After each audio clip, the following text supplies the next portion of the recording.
성경 봉독하겠습니다. 오늘 성경 말씀은 시편 23편 1절에서 6절까지 말씀입니다. 구약 성경 시편 23편 1절에서 6절까지 말씀을 제가 봉독하겠습니다. 여호와는 나의 목자시니 내게 부족함이 없으리로다. 그가 나를 푸른 풀밭에 누이시며 쉴 만한 물가로 인도하시는도다. 내 영혼을 소생시키시고 자기 이름을 위하여 의의 길로 인도하시는도다. 내가 사망의 음침한 골짜기로 다닐지라도 해를 두려워하지 않을 것은 주께서 나와 함께 하심이라. 주의 지팡이와 막대기가 나를 안위하시나이다. 주께서 내 원수의 목전에서 내게 상을 차려주시고 기름을 내 머리에 부으셨으니 내 잔이 넘치나이다. 내 평생의 선하심과 인자하심이 반드시 나를 따르리니 내가 여호와의 집에 영원히 살리로다. 아멘. 오늘은 시편 23편을 제가 준비했어요. 23편은 예수 안 믿는 사람도 아는 시편일 거예요. 많은 사람이 알 겁니다. 다는 몰라도 여호와는 나의 목자시니 이 구절은 많은 사람들이 알죠. 제가 이 시편 23편을 왜 준비하게 됐냐면은 다윗의 생애가 끝났거든요. 다윗의 생애 가운데서 가장 대표적인 시가 시편 23편이기 때문에 다윗을 마무리 짓는 차원에서 한 번 더 하려고 하고 또 직접적인 동기는 제가 지금 설교하고 있는 본문들이 평생 살면서 제가 은혜 받은 구절들이잖아요. 그래서 이 시편 23편은 제가 언제 은혜 받았냐면은 84년에 제가 84년 5년 이때쯤 신학교 시절에 제가 배워서 은혜 받은 구절입니다. 왜 은혜를 받았냐면 그때 이제 시편 강해라고 하는 과목이 있었는데 제가 그 과목을 선택했습니다. 근데 그걸 원어로 이제 공부하는 과목이었는데 시편 몇 편을 이제 가지고 이제 공부를 쭉 했는데 그 중에 시편 23편이 있었어요. 근데 원어로 보다 보니까 와, 이 뉘앙스가 다르게 전달이 되더라고요. 이 번역의 한계를 그때 제가 분명히 봤습니다. 이 번역이라는 것이 정말 아쉽다. 특별히 시 같은 거는 이건 번역을 하면은 그 여운이 남지 않는구나. 이걸 한번 제가 느낄 수 있었어요. 그래서 제가 그때 참 은혜 받았는데 오늘 그 은혜 받은 것을 좀 나누려고 합니다. 제가 뭐 때문에 은혜 받았는지 그리고 오늘 우리 생활에 이걸 어떻게 그럼 적용할 수 있을까? 그것도 좀 생각해 보고 싶은데 우선 요즘에 이 시편 23편 보면 참 제가 눈에 띄는 구절은 푸른 초장입니다. 너무 추워요 요즘에. 여러분 집은 따뜻할지 모르지만 저희 집은 소위 시골집이잖아요. 그러다 보니까 얼마나 추운지 모르겠어요. 제 생에 어렸을 때 추웠던 거 다시 되살아나더라고요. 집에서도 춥고 나와도 춥고 지금 여기도 춥고 어디 가나 추워요. 세상이 추워요. 푸른 초장이 그리운데 지난주에 우리 함경재 선교사님이 설교하셨잖아요. 그 순바가 그립습니다. 순바는요 춥지 않거든요. 제가 이제 은퇴한 다음에 살 곳 중에 하나도 사실 순바거든요. 거기 함경재 선교사님 지금 이거 영상 보고 계실 텐데 제가 오래 살진 않을 거예요. 거기 오래 살 때는 안 되더라고요.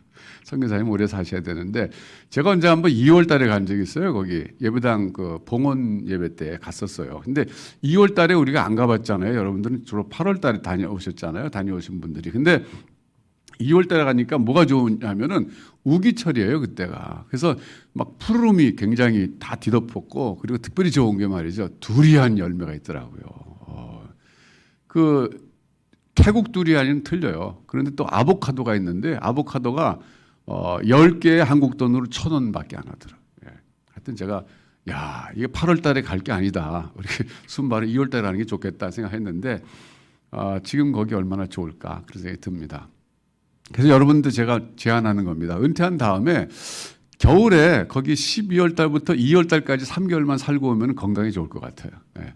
생활비 싸게 먹히고 가서 또 우리 아이들 거기 현지인 아이들 가서 좀 사랑으로 돌봐주고 그러면 여러 가지 참 좋겠다는 생각이 듭니다. 그래서 여러분 참고 한번 해보세요. 그리고 요즘 또 재택근무도 하니까 재택근무 되는 사람은 거기서 해도 되지 않을까 싶기도 하고요. 어쨌든 시편 23편 그러면 이제 푸른 초장이 생각나요. 이걸 골프 치는 사람들이 좋아하는 시편이라고 그러더라고요. 이 시편을 통해서 우리가 구조를 좀 살펴봐야 되는데 크게 두 부분으로 나눠요. 우선 1절부터 3절까지 한 부분이고 4절부터 6절까지 두 번째 단락으로 보면 됩니다. 무슨 근거로 이걸 나누냐면 이게 이제 키포인트인데요.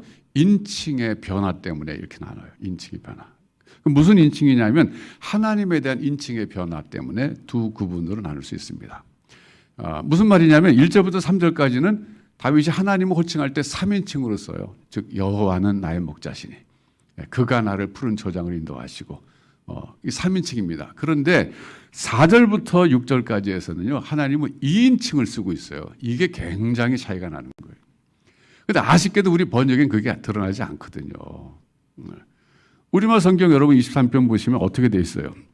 그냥 1절부터 뭐 저 3절까지는 여호와는 또 그가 이렇게 해서 3인칭 맞는데 23절 그 4절부터 보면 여기서 하나님을 2인칭으로 하지 않고 주라고 하는 말을 쓰고 있어요. 주께서 주의 지팡이 5절에서 주께서. 근데 주라고 하는 단어가요. 한국말에서는 이게 거의 3인칭처럼 느껴지잖아요. 인칭의 변화를 못 느끼는 거죠. 그래서 어떤 사람은 이제 한국 23편 한국말로 본 사람은 이렇게 구분을 나누더라고요. 다윗이 1절부터 3절까지는 하나님을 여호와라고 불렀다. 즉 좀 멀리 계신 분으로 불렀다. 근데 4절부터 6절까지는 주라고 불러갖고 조금 더 가깝게 느낀다. 이렇게 해석하더라고요. 그건 굉장히 아쉬운 해석이에요. 그러니까 하나님을 여호와라고 불렀다.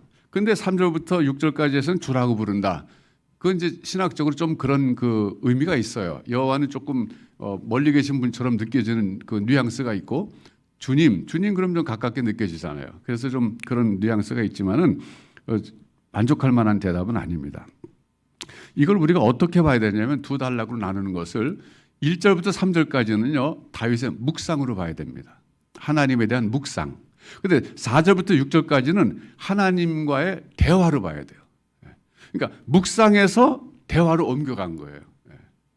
어떻게 보면 우리가 묵상과 대화의 비법을 배우는 시편이기도 해요. 여기서 우리가 이제 기독교인으로서 묵상을 많이 하는데 묵상의 방법이 뭐냐면 다윗의 경우는 현재 상태에서 과거부터 자기를 오늘까지 인도해 오신 하나님을 묵상했어요. 지금도 푸른 초장에 자기를 인도하신다. 현재 상태죠. 그걸 묵상했는데 그 다음에 대화는 뭐냐면 묵상하다 보니까 하나님에 대해서 너무 가깝게 느껴지는 거예요.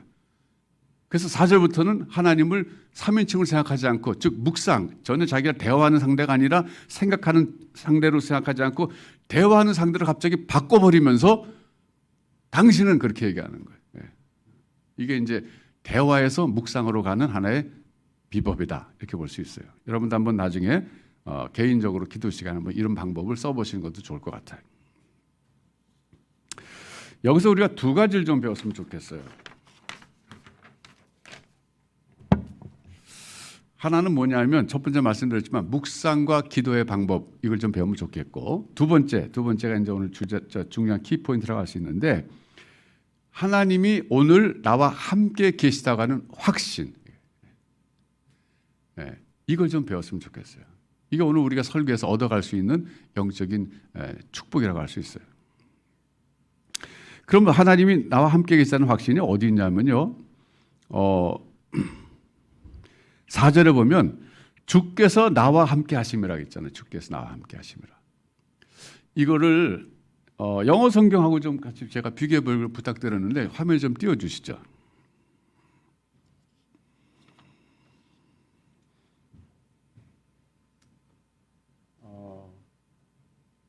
뭐 보는 김에 우리 1절부터 좀 봐나가죠. 1절부터 좀 해주세요.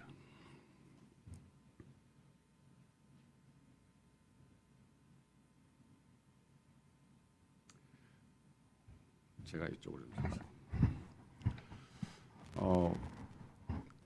우리말 번역이요. 1절이 우선 여러분 이거 보실 때 의역이 됐다는 걸 아실 거예요. 의역이 어디 부분이 됐습니까? 여호와는 나의 목자시니 내게 부족함이 없으리로다. 이 부분이 의역된 거예요. 직역이 아닙니다. 원래는 내가 부족함이 없다 그래야 되는 거예요. 내가 원하는 게 없다. 영어 성경이 제대로 원에 가깝게 번역된 거죠. I shall not be in want. 저게 이제 NIV를 지금 했는데 옛날 그 킹 제임스 버전 I shall not want 그러잖아요. 나는 원하는 게 없다. 또 어떤 성경은 I lack nothing 그렇게 번역했어요. 나는 아무것도 부족한 게 없다 번역했는데 어쨌든 중요한 것은 내가 부족함이 없다 그래야 되는데 내게 부족함이 없다라고 의역했는데 사실은 참 저것도 괜찮은 의역이긴 해요. 그러니까 하나님이 나의 목자시니까 내게 부족함이 없다. 말 뜻은 잘 전달이 됐는데 원어하고는 좀 주어가 달라졌어요. 내가 부족함이 없다 그래야 되는데 어쨌든 저기서 강조하는 것은 하나님이 자기 목자이시기 때문에 나는 인생을 살면서 더 이상 아무것도 필요하지 않다. 이게 강조되고 있습니다. 자, 여러분 이 규절이 어디서 나왔을까요? 다윗의 경험에서 나왔어요. 아시다시피 다윗은 목동 출신이에요. 목자 출신이에요. 그런데 자기가 목자가 돼서 양들을 거느려 본 그 경험 속에서 하나님을 나의 목자라고 하고 나니까 떠오르는 게 뭐냐면 나는 더 이상 부족할 게 없다 이거예요. 그럼 어떻게 해서 그런 경험을 하게 됐냐면요. 뭐 성경 찾아보진 않겠습니다. 사무엘상 17장에 보면 다윗이 자기 목자 시절의 경험담을 이야기하고 있어요. 거기서 무슨 얘기를 하고 있냐면 이런 얘기하고 있습니다. 나는 양떼들을 지킬 때 사자와 싸워서도 이겼다 이런 얘기하고 있어요. 곰과 싸워서도 이겼다 이런 얘기하고 있어요. 그러니까 이 곰이나 사자가 양떼들을 공격해갖고 양을 물어가려고 했을 때 그들을 싸워서 물리친 경험이 있다 이런 얘기예요. 여러분 한번 그 장면 상상해 보세요. 사람이 사자하고 붙어서 곰하고 붙어서 싸워서 이길 수 있어요? 이게 지금 과장된 얘기일까요? 다윗이? 여러분들은 사자나 곰을 그렇게 우습게 보세요? 절대 그렇지 아닙니다. 어떻게 이겼을까 생각할 때요. 그 방법은요. 물맷돌이에요. 실제로 사자하고 곰하고 엉겨붙어서 이길 수 있는 사람은 세상에 아무도 없어요. 뭐 옛날에 영화 타자는 조금 뭐 이겼던 것 같은데 모르겠어요. 그거는. 그러니까 다윗이 골리앗과 싸울 때 어떻게 골리앗을 이겼습니까? 물맷돌로 쳐서 이겼거든요. 근데 여러분 물맷돌이라는 게 우리나라 새총하고는 질이 다른 무기예요. 이거는 정말 굉장한 살상용 무기입니다. 그래서 다윗은요. 평소에 물맷돌 연습을 엄청나게 많이 해가지고 사자가 나타나서 싸울 때도 사자를 향해서 가서 엉겨붙어 싸워서 이긴 게 아니라 제가 생각할 때는요. 물맷돌을 휘둘러서 정확하게 사자의 급소를 맞춰서 물렸었다고 저는 생각해요. 곰도 마찬가지고. 그러니까 이게 과장이 아니라면 사실이라면 사자와 곰을 이겼다고 하는 것은 육탄전을 이긴 게 아니라 무기를 썼다는 거거든요. 아주 능숙하게 물맷돌을 다루는 사람이었다라고 볼 수 있어요. 그러니까 다윗은 그런 경험을 했기 때문에 하나님이 나의 목자시다 했을 때 자기도 목자 시절에 양들을 그 위험한 사자로부터 곰들로부터 구해줬던 경험이 있기 때문에 하나님이 나의 목자라면 나를 어떤 위협의 세력으로부터도 못 구하실 수가 없다. 이런 확신이 생긴 겁니다. 그런 경험에서 1절이 나왔다고 봐요. 2절은 뭐 우리가 잘 아는 대로 그가 나를 푸른 초장에 누이시고 잔잔한 물가로 인도하신다. 이거는 현재 자기 생존을 책임져 주신 하나님을 고백하고 있어요. 저건 생존 문제잖아요. 영생 문제가 아닙니다. 자기 먹을 것, 입을 것, 쉴 집 다 공급해 주셔서 자기 생존을 책임져 주신다. 생존을 책임져 주신다. 그것을 확신하고 있어요. 자, 여러분 지금 코로나 시절인데 여러분 생업은 안녕하십니까? 아마 어떤 분은 지금 코로나 시절에 더 잘된 분도 있을 거예요. 우리 성도님 가운데. 어떤 분들은 이 코로나 때문에 생업이 더 어려움 겪는 분들 계실 거예요. 그래도 우리가 지금까지 여기 앉아서 예배 드린다고 하는 것 자체가 하나님께서 2절에 있는 것처럼 다윗의 경험처럼 우리를 지금도 푸른 초장으로 잔잔한 물가로 인도하신다고 하는 증거 중에 하나입니다. 3절에 보면요. 하나님의 이름이란 말이 나와요. 여러분 뭐 잘 아시는 얘기지만 하나님이 우리 영혼을 늘 새롭게 해주시고 우리를 바른 길로 의의 길로 인도하시는데 그 이유가 뭐냐면 하나님의 이름 때문이라는 거예요. 다시 말하면 하나님의 명예 때문에 그렇다겠죠. 하나님의 명예 때문에. 여러분 이걸 우리가 이해하려면 출애굽 당시로 돌아가면 됩니다. 한 번 하나님께서 이스라엘 백성들에게 진노하셔갖고 이스라엘 백성들을 멸절시키시겠다고 말씀하셨어요. 그리고 모세 너로부터 새로운 이스라엘을 만들겠다라고 하셨을 때 모세가 한 얘기가 뭡니까? 하나님 그렇게 하실 수도 있으시겠죠. 그렇지만 그렇게 할 경우 하나님의 이름이 땅에 실추되고 맙니다. 사람들이 이렇게 생각할 겁니다. 이스라엘의 신 여호와가 애굽에서 간신히 그들을 구출해 냈는데 그 광야를 이끌어서 가나안 땅에 들어갈 만한 능력이 없기 때문에 광야에서 저렇게 죽여버렸다라고 사람들이 생각할 텐데 하나님 그래도 괜찮으시겠습니까? 라고 반문한 거예요. 그랬을 때 하나님 생각을 돌이키셨어요. 상당히 모세의 지혜였습니다. 우리가 여기서 생각할 수 있는 건 뭐냐면 하나님 앞에 나가서 기도할 때 여러분들이 간절히 기도할 때 이렇게 한번 기도할 수 있어요. 하나님 제가 지금 망하는 건 좋습니다. 제가 지금 안 되는 건 괜찮습니다. 그런데 저를 이렇게 망하게 하시면 하나님의 이름에 좀 손상이 갈 텐데요. 이렇게 기도할 수도 있다는 거예요. 이건 조금 약간 좀 역설적이긴 하지만 어떤 상황 속에서는 그렇게 기도할 수도 있어요. 저 같은 경우는 요즘 우리 한국교회 생활할 때 좀 속상해서 그렇게 기도해요. 하나님, 이렇게 한국교회가 지금 어렵도록 내버려 두시고 자꾸 사람들로부터 공격받도록 이렇게 내버려 두시고 하나님 방어 안 해주시고 그러면요. 하나님의 이름에 상당히 손상이 갈 텐데요. 이렇게 기도할 때가 있어요.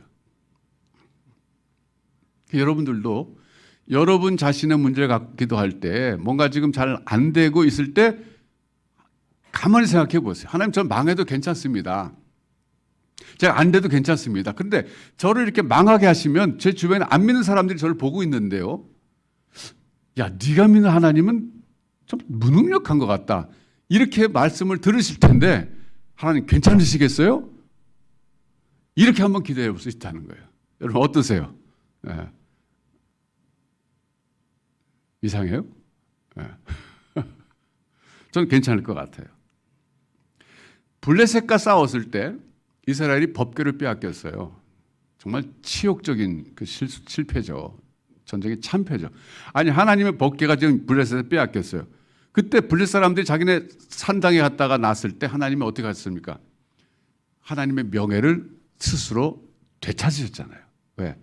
우상들 전부 이적적인 방법으로 쳐버리셨잖아요. 그때 블레셋 사람들이 깜짝 놀라가지고 이거는 저 이스라엘 신이 화가 나서 우리 신을 저렇게 한 거다. 그래서 우리 신보다 더 센 신이구나. 우리가 감당할 수 없는 신이다. 그래서 그냥 암수에 술에 실어갖고 돌려보내잖아요. 베세메스로. 그 사건도 기억해 보세요. 하나님이 지금 다윗을 인도하시는데 하나님의 이름 때문에 인도하신 경우가 많다는 거예요. 이럴 경우는 우리가 언제 이렇게 기도할 수 있냐면 내가 하는 일이 하나님 앞에서 담대할 때, 부끄러움이 없을 때, 난 하나님의 뜻대로 열심히 살고 있어요. 난 하나님이 하라는 대로 하고 있어요. 그런데 안 될 때, 그럴 때 하나님께 나가서 하나님 명예를 찾으셔야 되지 않겠습니까? 라고 기도할 수 있는 거예요. 여러분들 한번 그런 경우가 있다면 한번 그렇게 기도해 보시면 전 좋지 않을까 생각해요. 자, 이제 4절에서 아까 이제 두 번째 단락 시작인데요. 여기서 보면 인칭의 변화가 나타나요. 자, 우리 다시 한번 영어와 한글 성경 구절 한번 보여주세요. 저기 보면은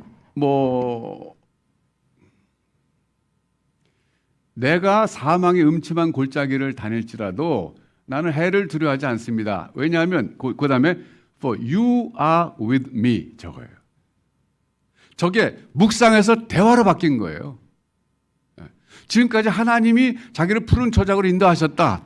잔잔한 물가로 인도하셨다. 그리고 아주 참 평온한 그런 분위기 속에서 하나님을 묵상하다가 생각해 보니까 너무 감격스러운 거예요, 그게.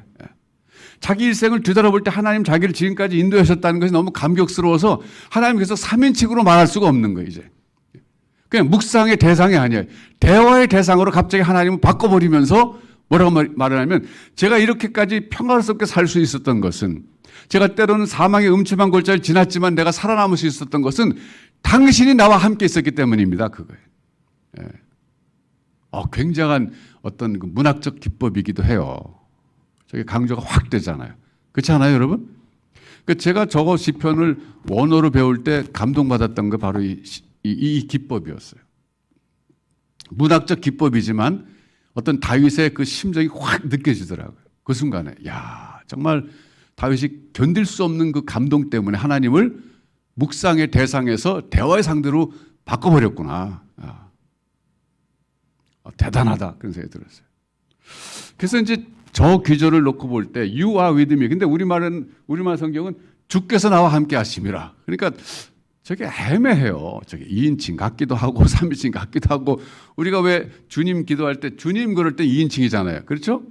근데 저렇게 그냥 문장 속에서는 별로 2인칭으로 안 느껴지거든요. 저게 이제 한국말의 한계죠. 왜냐하면 존칭을 쓰는 언어기 때문에 뭐라고 그러겠어요. 뭐 당신이라고 할 수 없잖아요. 조금 예, 너무 그건 낮춘 말이잖아요. 그래서 박윤선 목사님은 당신님이란 님자 붙였어. 당신님 이렇게 2인칭을 써야 되겠고 써야 될 때 우리가 당신님이라고 하자. 그래서 했는데 그것도 좀 이상하더라고요. 조금 예, 그렇잖아요. 그러니까 존칭어가 있는 한국어의 약점이 2인칭을 잘 못 쓴다는 거예요. 써야 될 때. 어쨌든 저기서는 You are with me 그랬어요. 히브리 원어도 그래요. 당신이 나와 함께 계시다. 어떻게 보면요. 다윗의 생의 특징이 하나님이 함께 하신 사람이에요. 정말 그건 부러워요. 하나님 함께 하신 사람. 자, 지금 한번 생각해 봅시다. 여러분, 지금 이 시점에서 하나님이 어디 계세요? 여러분에게. 하나님이 늘 나와 지금 함께 계시다라고 좀 가깝게 느끼는 사람들도 있겠지만 하나님이 뭐 계신데 별로 뭐 나랑 약간 가까운 관계는 아닌 것 같다. 뭐 이런 분도 계실 거고 어떤 사람은 하나님이 지금 나를 떠나신 것 같다. 하나님이 전혀 안 느껴진다. 이런 분도 계실 거예요. 자, 여러분 어떤 상태입니까? 이게 오늘 설교를 듣는 사람에게 굉장히 중요한 적용거리예요. 왜? 다윗은 그렇게 고백했거든요. You are with me. 당신이 나와 함께 계십니다. 그런 당신이 나의 목자이십니다.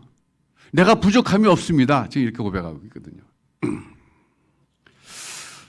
자, 그러면 지금은 그렇다 치더라도 여러분이 일생을 살아오시면서 하나님이 함께 계시다고 하는 것을 느낀 순간이 많습니까? 아니면 하나님이 멀리 계시다고 느낀 순간이 많습니까? 여러분은 어떠세요?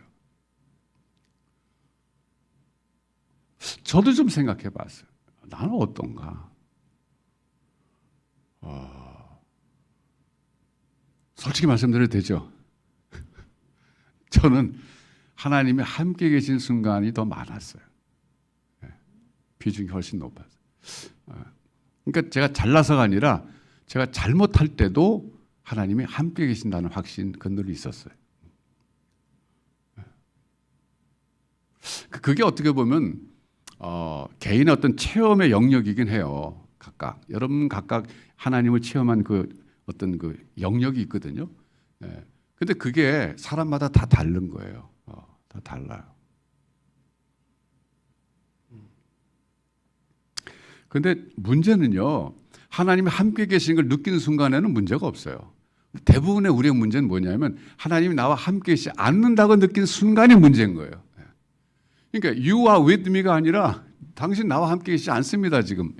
그런 순간은 사망의 음침한 골짜기를 다니는데 하나님이 안 보이는 거예요. 그러니까 저 사망의 음침한 골짜기에 내가 잘못해서 빠져들어갔을 수도 있어요. 아니면 누가 밀어 넣어서 거기 빠졌을 수도 있어요. 근데 중요한 것은 다윗의 경우에는 사망의 음침한 골짜기를 walk 그냥 내가 걸어간다 할지라도 하나님이 나와 함께 계시다고 하는 걸 확신했다는 게 이게 중요한 거거든요. 그러니까 사망의 음침한 골짜기가 없었으면 좋겠다 그게 아니라 우리 삶에는 없을 수가 없어요. 있어요. 있는데 문제는 그럴 때 하나님이 나와 함께 계시다는 것을 못 느끼는 게 문제지 사망의 음침한 골짜기가 문제가 아니라는 거예요. 그게 내가 내 발로 걸어갔든 누가 밀어넣든 간에 중요한 것은 그 순간 하나님 나와 함께 계시면 느끼게만 하면 되는데 이걸 못 느끼는 게 문제라는 거죠. 사실은 그래서 기독교 역사 속에서 보면요. 하나님의 침묵에 대한 글들이 좀 있어요. 하나님의 침묵. 왜? 하나님 마치 그때 침묵하시는 것처럼 느껴지는 순간이거든요. 여러분 그 시간 나실 때 한번 그 엔토 슈샤크라고 하는 일본 작가가 쓴 침묵이란 소설 한번 읽어보세요. 읽어볼 만한 가치가 있어요. 아주 대표적인 글이에요. 이분이 1923년에 태어나셨어요. 우리 아버님과 같은 동년배셨는데 1996년에 돌아가셨습니다. 근데 43살이 됐을 때 이 침묵이라고 하는 소설을 쓰셨는데 이게 아주 굉장히 유명한 그런 일본에서 유명한 작품이 됐고 그 영화로도 만들어졌어요. 영화로 2번 만들어졌는데 아주 오래전에 만들어진 거는 전 못 봤는데 최근에 만들어진 거는 영어 제목으로 Silence, 침묵, Silence라는 제목으로 만들어졌는데 원작에 조금 이렇게 많이 달라요 내용이. 그렇지만 한번 볼 만은 해요. 이게 무슨 내용이냐면 일본의 기독교가 이제 처음 들어갔을 때 그때 캐톨릭이죠. 캐톨릭이 들어갔을 때 포르투갈의 페리이라라고 하는 유명한 그 존경받는 신부님이 포교하러 일본에 갔어요. 그런데 소식이 들려오기를 그분이 배교했다는 거예요. 그러니까 그를 따르던 제자들이 막 깜짝 놀라는 거예요. 세상 모든 사람이 배교해도 그분은 안 할 줄 알았는데 그분이 배교를 해? 그래서 그 제자들이 일본으로 달려갑니다. 확인하러. 그 중에 한 사람, 그 로드리고라고 하는 신부가 이제 주인공인데 이분이 뭐 9.4.1생 그때 어쨌든 우여곡절 그때 일본에 도착해서 이제 몰래 숨어서 지내는데 결국 이분도 자기가 믿었던 사람에게 일본 사람한테 이제 그 사람 밀고 해가지고 잡혀요. 잡혀서 끝까지 자기는 배교 안 합니다. 그때 배교하는 방법은 뭐냐면 그 후미에라고 하는 건데 그게 이제 회색으로 이건 회색 아니죠. 회색으로 된 나무에 동판에 예수 그리스도 형상이 얼굴이 새겨져 있는 거예요. 근데 예수 그리스도가 아주 삐쩍 말라가지고 가시관을 쓰고 고통받는 모습에 동판이 그려져 있는 건데 그걸 발로 밟고 지나가면 살려주고 밟고 지나가지 않으면 죽는 거예요. 그런데 그거를 대놓고 자 어떡할래 그러는 거예요. 자기는 못 밟는다 이거죠. 근데 그때 자기 스승이 나타나요. 페리이라 신부가 나타나요. 나타나서 하는 얘기 그거예요. 내가 배교한 것은 내가 그걸 밟지 않으면 나를 따른 수많은 캐톨릭 신자들이 안 밟을 것이고 그러면 그들은 내가 밟지 않음으로 해서 죽을 것이 너무 뻔했다. 나도 고통스러웠지만 그들을 살리기 위해서 나는 밟았다. 그게 배교 이유였어요. 그러니까 그 자기 스승이 밟았던 이유는 자기가 살기 위해서가 아니라 자기를 믿고 따랐던 그 수많은 캐톨릭 신자들을 그 살리기 위해서 밟았다는 거죠. 근데 그때 실제로 그 잔인한 방법을 죽였어요. 바닷가에다가 나무 기둥을 이렇게 세워놓고 거기다 사람 묵습니다.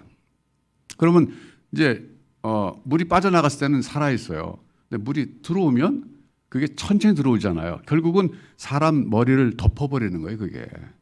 그러니까 정말 고통스럽게 죽이는 방법이었어요. 잔인하죠. 그런 방법으로 수많은 캐톨릭 신자들이 죽어간 거예요. 그러니까 그 모습을 보다가 페레리 신부도 더 이상 저들의 죽음을 내가 좀 막을 수 있는 방법 없을까 했을 때 자기가 배교하는 거예요. 그래서 밟았다는 거예요. 그러면서 로드리고에게 자 너도 이제 결정해라. 네가 밟음으로써 많은 사람이 산다. 그랬을 때 그가 예수님의 말씀처럼 들리는 거예요. 예수님이 아주 환청처럼 말씀하신 거죠. 밟아라. 밟아라는 거예요, 예수님이. 아픔을 알기 위하여 십자가를 짊어지기 위해 세상에 태어난 나는 그 발의 아픔을 알고 있다. 이게 뭐냐면 로드리고가 발을 들어서 밟으려고 했을 때 발에 막 통증이 느껴지는 거예요. 차마 못 밟겠다는 거죠. 그때 예수님이 말씀하시기 밟아라. 나는 세상의 그 고통을 알기 위해서 나는 태어났고 그 발의 아픔을 나도 알고 있다. 밟아라. 그래서 밟아요.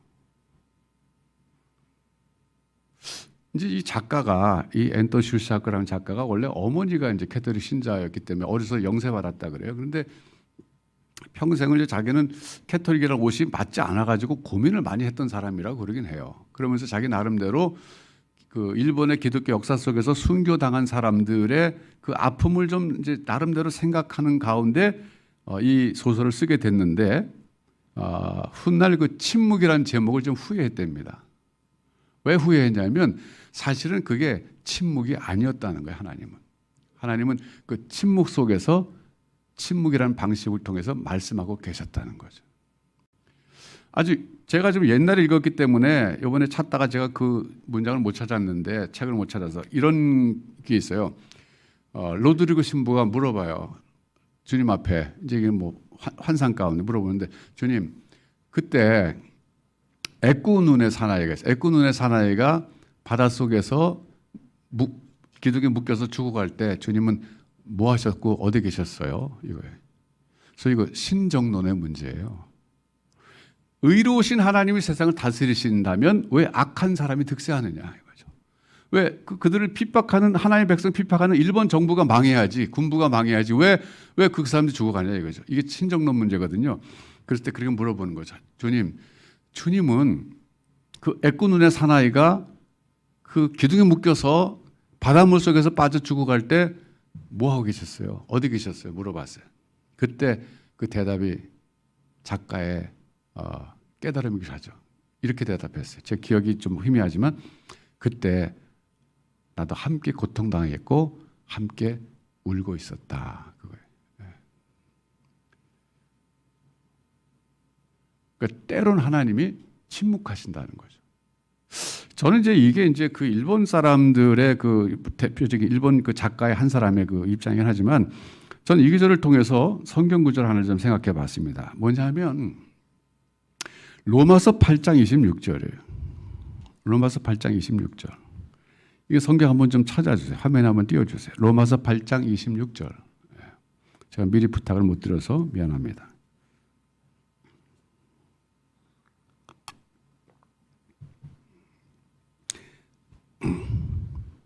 하나님의 침묵을 우리가 이해할 수 있는 하나의 방법이긴 해요. 이 구절이.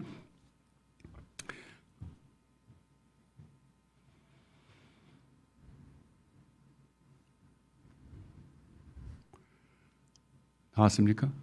아직 못. 네.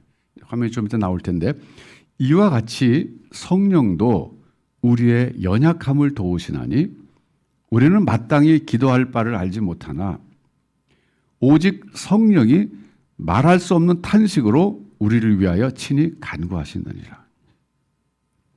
성령의 사역 가운데 하나입니다. 성령께서 사역하실 게 여러 가지가 있는데 그중에 뭐냐면 우리를 위해서 친히 기도해 주신 사역이 있는데 어떤 기도냐면 우리가 연약해서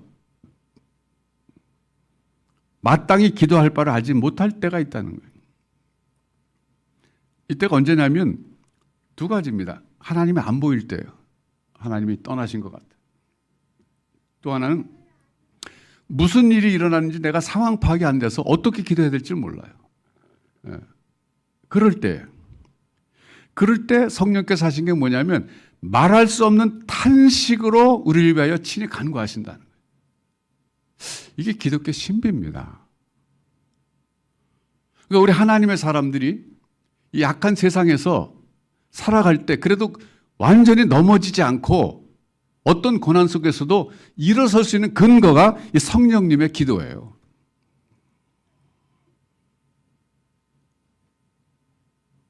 성령님은 여러분 인격이십니다. 요즘에 이제 박진영 씨가 성경 공부 가르친다 그러더라고요. 근데 뭐 한 200명이 모인다 그러더라고요. 예, 그분이. 근데 저도 뭐 전에 잠깐 봤는데 제가 자세히 보진 못했지만 근데 약간 걱정되는 면이 있어요, 그분이. 성령을 막 인격으로 얘기하지 않고 뭐 성령을 막 삼위일체에서 그게 막 그거가 막 이런 데고 한다 그러더라고요. 그래서 조금 조심스럽다. 그렇게 하면 안 되는데. 그래서 제가 좀 알면 제가 조언을 해주고 싶어요. 그런 말 쓰는 거 아니라고 얘기해 주고 싶은데 혹시 여러분 가운데 박신영 씨 줄 닫는 사람 있으면 얘기 좀 해주세요. 그런 말 그렇게 쉽게 쓰는 거 아니라고. 그리고 약간 제가 볼 때 걱정되는 면이 있어요. 뭐냐면 지금까지 목사들이 잘못 가르쳤다고 막 그래요. 그건 이제 이단의 시작입니다. 그거는. 예, 그건 조심스러워야 돼. 그러니까 혹시 여러분 가운데 우리 교인 가운데 누가 한 다리 건너든 직접이든 연락이 되면 그런 말 조심하라고 그러세요. 그건 굉장히 교만한 얘기고 이단들이 다 그렇게 시작한 거예요. 사실은 기성교회 다 잘못 가르친다. 근데 솔직히 말하면 여러분 기독교 역사가요 2000년이 됐어요. 2000년 동안에 얼마나 많은 성경 해석과 신학적인 사상들이 정립되어 온 이 역사적 유산들이 많은 건데 이제 본인이 신학도 안 하고 그냥 성경을 좀 깨달았다고 저렇게 나서서 뭐 성령을 그거가 그리고 교회는 지금 뭐 잘못 가르친다 이런 식으로 말하기 시작하면 큰일 납니다. 예. 그건 잘못되는 첫걸음이에요. 어쨌든 성령의 사역은 성령 인격 제시인데 우리의 연약함을 도우신다는. 여러분 우리가 언제 연약합니까? 우리가 언제 연약해요? 언제나 연약해요. 우리는 사실은. 우리가 연약할 때가 있는 게 아니라 우리는 근본적으로 연약한 존재예요. 그래서 이 말은 뭐냐면 성령께서는 어떻게 보면 항상 우리가 연약하기 때문에 우리를 위해서 마땅히 기도할 바로 알지 못해요. 우리는.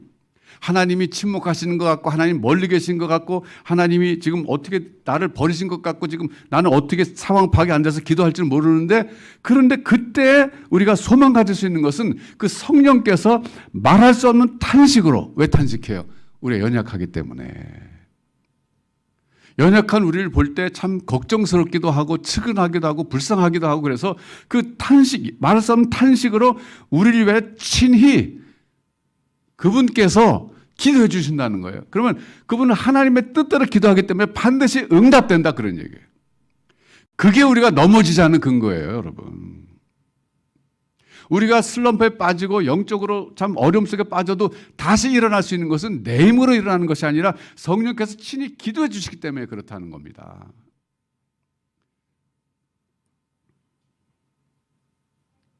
사실은 하나님이 다윗에게 항상 함께 하셨다고 다윗이 고백하고 있지만 이 구절의 로마서 8장 26절을 가지고 볼 때는 우리 모든 하나님의 백성들과는 늘 함께 하신다는 거예요.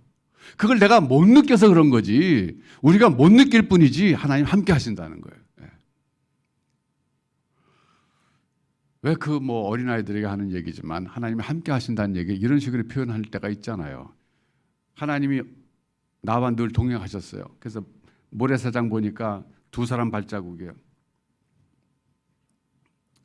어느 날 보니까 한 사람 발자국밖에 없어요. 그래서 물어봤잖아요. 주님, 저거 보니까 제가 제일 어려웠을 때인데 저 때는 왜 나 혼자 걷게 하셨어요? 주님 발자국 안 보이네요. 그랬더니 주님이 자세히 봐라. 그게 내 발자국이지 네 발자국이냐 그랬다는 거예요. 주님이 안고 갔다는 거예요. 이 아이들에게 주님이 함께 계셨다는 사실을 알려주는 예화입니다. 사실 그렇잖아요. 우리가 못 느껴서 그러지. 우리가 연약할 때, 뭐 특별히 연약할 때가 있지만 항상 연약한데 특별히 더 연약할 때가 있어요. 그럴 때 우리 성령께서는 말할 수 없는 탄식으로 우리 위해서 기도하고 계신다는 거예요. 바로 이것이 주님이 나와 함께 계시다고 하는 확신이에요.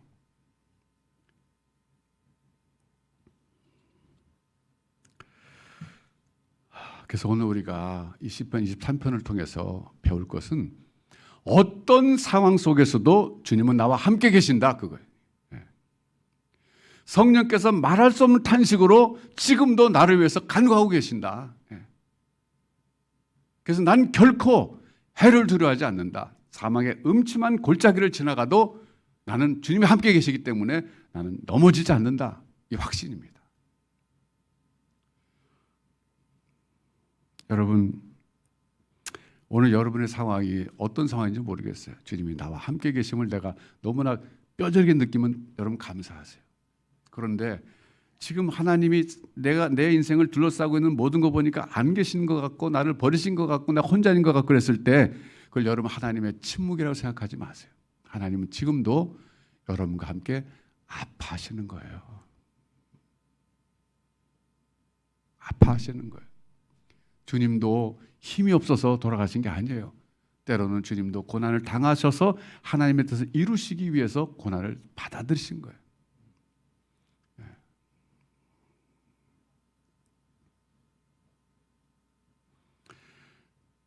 그래서 여러분 시편 23편 4절 You are with me. 당신이 지금 나와 함께 계십니다. 이 고백이 여러분들의 고백이 되시길 바랍니다. 어떤 상황에서도 어떤 상황에서 의심하지 말고 하나님이 나와 함께 계십니다. 5절에서는 원수 앞에서 상을 차려주시고 기름을 부어주신다 그랬는데 이 기름을 부어주신다는 것은 여러분 명예회복을 말합니다. 6절에서는 미래에 대한 확신이에요. 영원히 여호와의 집에서 내가 거할 겁니다. 이건 꼭 죽은 후에 미래만 말하는 게 아니라 남은 인생을 주님이 함께 하실 것을 확신한다는 고백이에요. 참 그런 점에서 볼 때 시편 23편은 다윗의 신앙 고백입니다. 하나님이 어떤 분인가? 하나님은 내게 어떤 일을 행하시는 분인가? 일종의 신앙 고백이라고 할 수 있어요.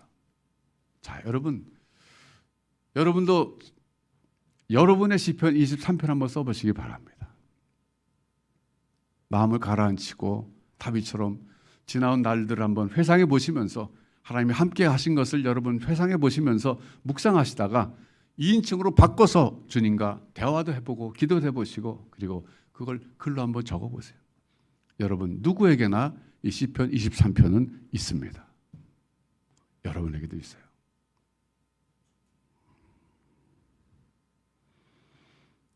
오늘 여러분에게 하나님은 침묵 중이십니까? 아니에요. 침묵의 방식으로 말씀하고 계신 거예요. 함께 합하고 계신 거예요. 말할 수 없는 탄식으로 여러분을 위해서 기도하고 계시는 분이 계세요. 그럼 낙심하지 마세요.